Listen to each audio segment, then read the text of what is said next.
प्रदर्शन प्रारंभ हो गया है पिताश्री। अपने पुत्र को जाने की आज्ञा दीजिए। अपने पुत्र को जाने की आज्ञा दे देता ही हजरत,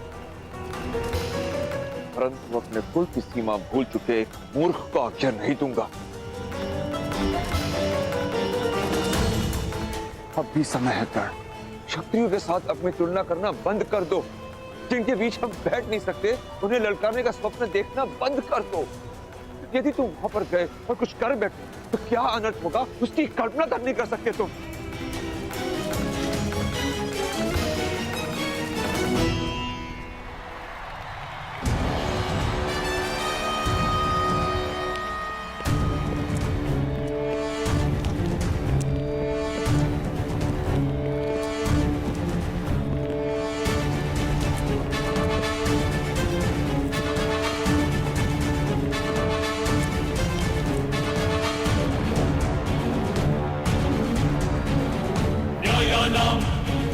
अधिकाराणां प्राप्त्यर्थं साम्राज्यर्थं न्यायानां अधिकाराणां प्राप्त्यर्थं साम्राज्यर्थं न्यायस्य अन्याये बन्धमिदं सत्याकृतयोः।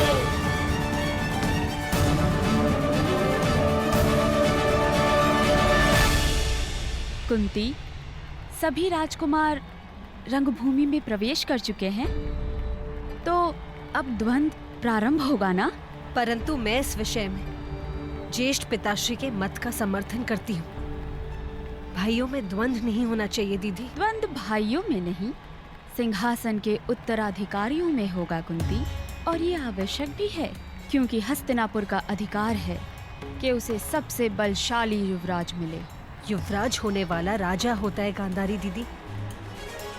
उसे बलशाली होने के साथ साथ न्यायप्रिय, धर्मवान और शांत भी होना चाहिए। अब इसका निर्णय तो द्वंद्व करेगा, हमारी बातें नहीं।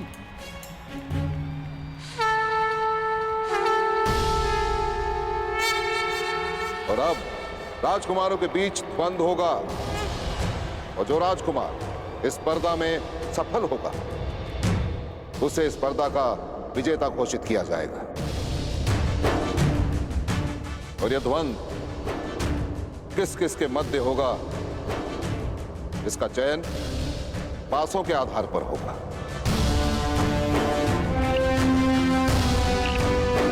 पर तो ध्यान रहे राजकुमारों, यह प्रतिस्पर्धा है, युद्ध नहीं।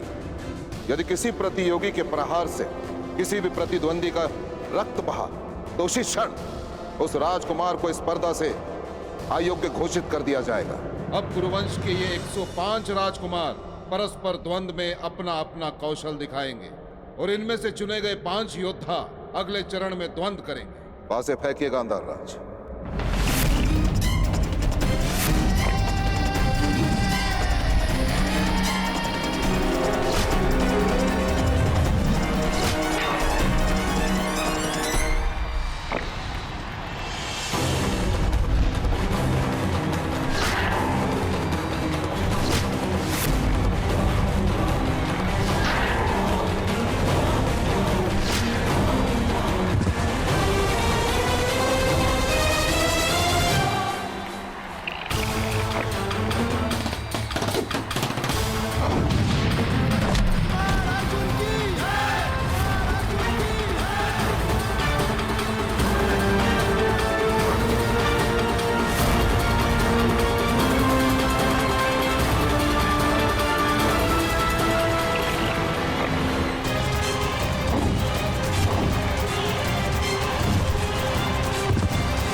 गुरुदेव, ये एक मैत्रीपूर्ण स्पर्धा है।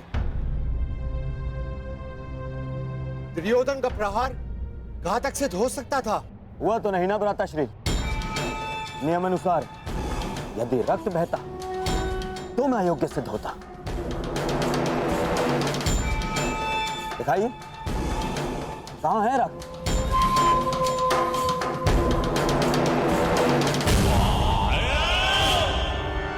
अर्जुन, युधिष्ठिर, भीम, दुशासन और दुर्योधन अंतिम चरण में इन सब में द्वंद्व होगा। अरे काका, आप अभी तक यहीं हो? सारा हस्तिनापुर रणभूमि में है। अंतिम चरण प्रारंभ हो गए और अर्जुन अपना कौशल्य दिखाने वाले हैं।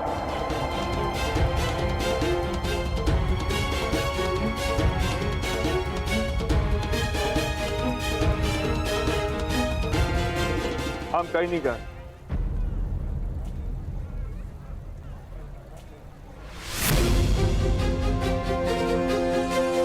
सुना नहीं कर्ण? भीतर जाओ।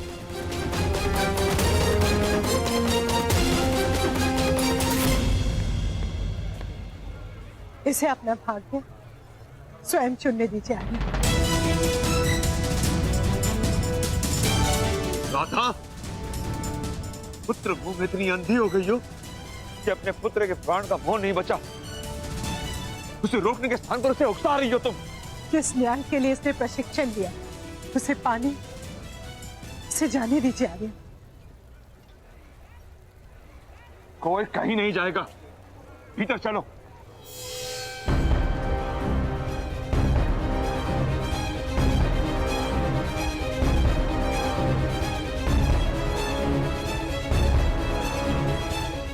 बात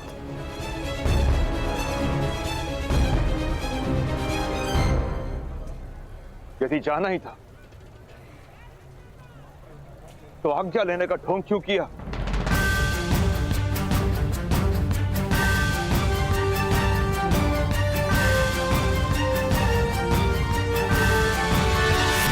आज्ञा अधिरथ के पुत्र ने अपने पिता से मांगी थी और उसका पालन भी किया।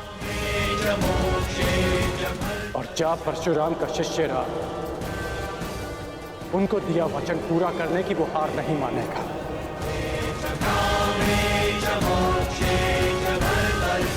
आपने सूत पुत्र कर्ण को रोका था, परंतु परशुराम शिष्य राधेय को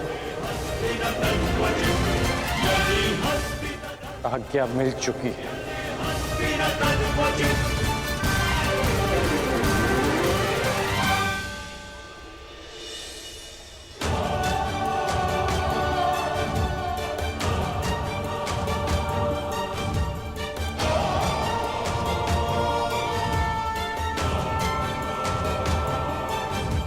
विजयी भव।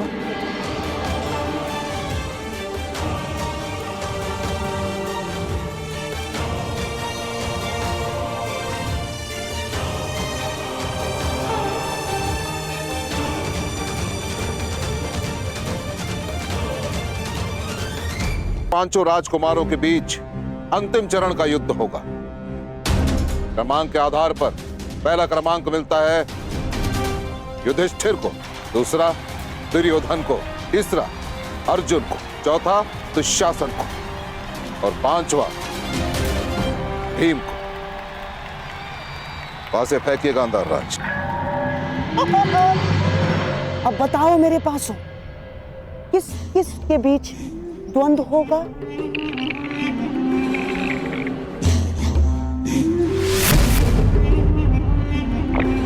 क्रमांक दो यानी राजकुमार दुर्योधन।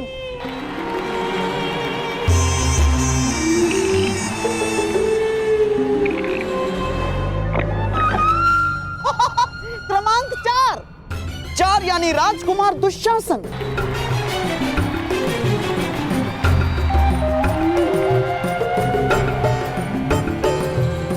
ये लीजिए आचार्य, हो गया अंतिम चरण के पहले द्वंद्व का चयन। राजकुमार दुशासन के साथ राजकुमार दुर्योधन की स्पर्धा होगी। ये पासे भेदभाव नहीं करते, ये भाई भाई का अंतर नहीं जानते आचार्य। द्वंद्व प्रारंभ हो। राजकुमार दुर्योधन की जय! राजकुमार दुर्योधन की जय!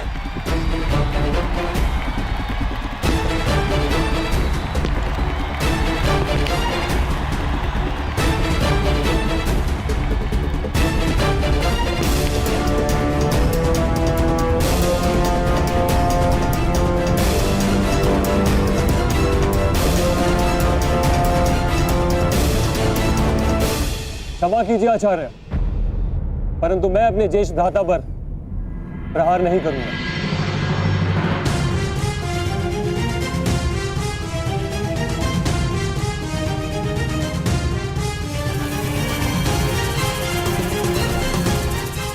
मैं दुशासन अपनी हार स्वीकार करता हूं।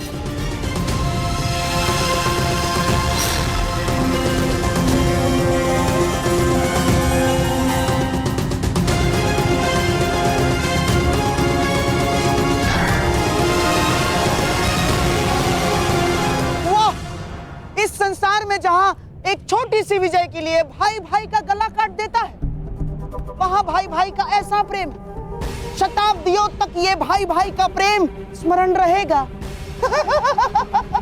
वाह!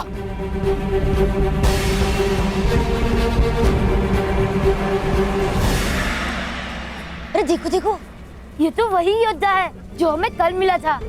मुझे छोटा मित्र कहता है। इसने कल आकाश में इतना ऊंचा बाण चलाया, इतना ऊंचा बाण चलाया कि हम देख ही नहीं पाए। ये अवश्य स्पर्धा में भाग लेगा। मित्र, आप अवश्य विजय होंगे। वचन दीजिए हमें, आप विजय होंगे। इससे वचन पूर्ति की आशा मत करो बालक, क्योंकि अपने दिए वचन भूल जाने का रोग है इसे।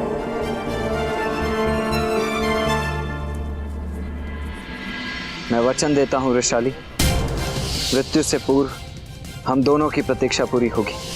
मैं अवश्य आऊंगा। राधेय कर्ण अपनी माता की शपथ लेकर कहता है,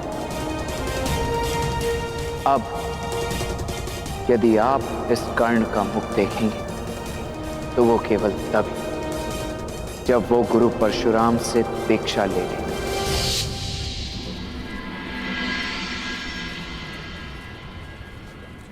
मुझे अपने सारे वचन स्मरण है, जो पूरे कर पाया वो भी, जो भी पूरे करने हैं वो भी स्मरण है। माटी से सना मेरी मित्र का वो मैला हाथ जो उसने मुझे नहीं सौंपा, स्वयं मेरे लिए। मैं कान के लिए बंधन नहीं बन सकती, उसके जीवन का सबसे बड़ा दुख नहीं बन सकती मैं। मुझे क्षमा कर दीजिएगा माता।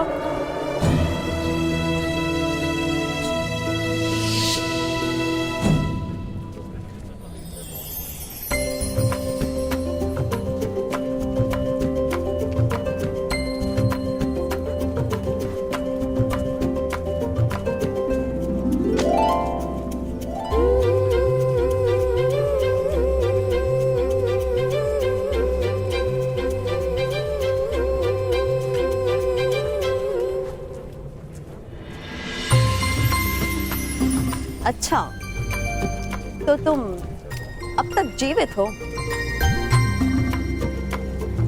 प्रत्यक्ष को प्रमाण की आवश्यकता नहीं। तो अपने वचन के अनुसार अब तुम संसार के सर्वश्रेष्ठ धनुर्धर हो। बताओ, प्रमाण कैसे दूं? प्रमाण देने का केवल एक ही उपाय है, एक ही स्थान है, ये तुम्हारे समक्ष।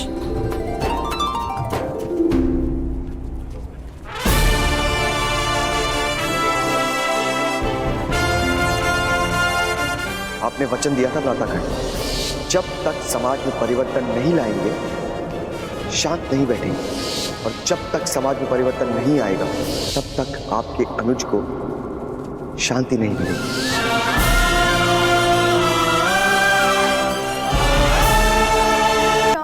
केवल एक ही उपाय है, एक ही स्थान है, ये तुम्हारे समक्ष।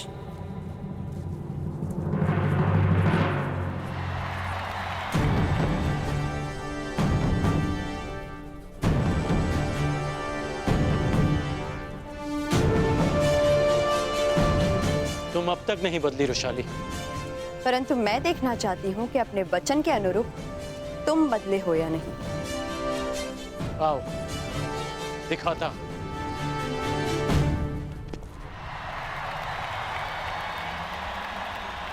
अब बताओ मेरे पासों, अब किस किस के बीच द्वंद्व होगा? गंधार नरेश,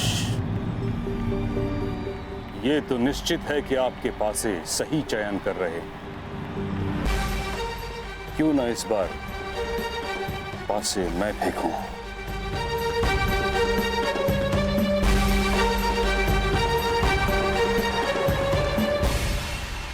हाँ हाँ महामहिम, क्यों नहीं।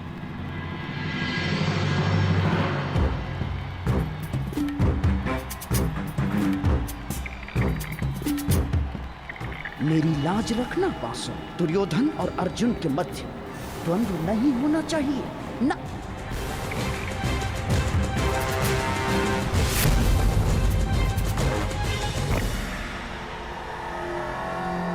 क्रमांक 2।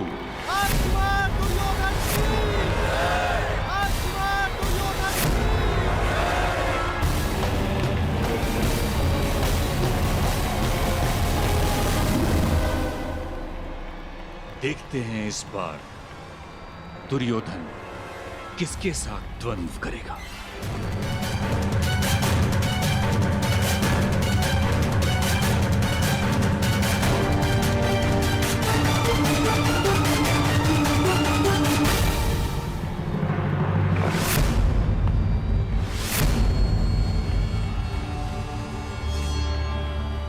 तीन नहीं, 5 मेरे प्रिय पासों, 5।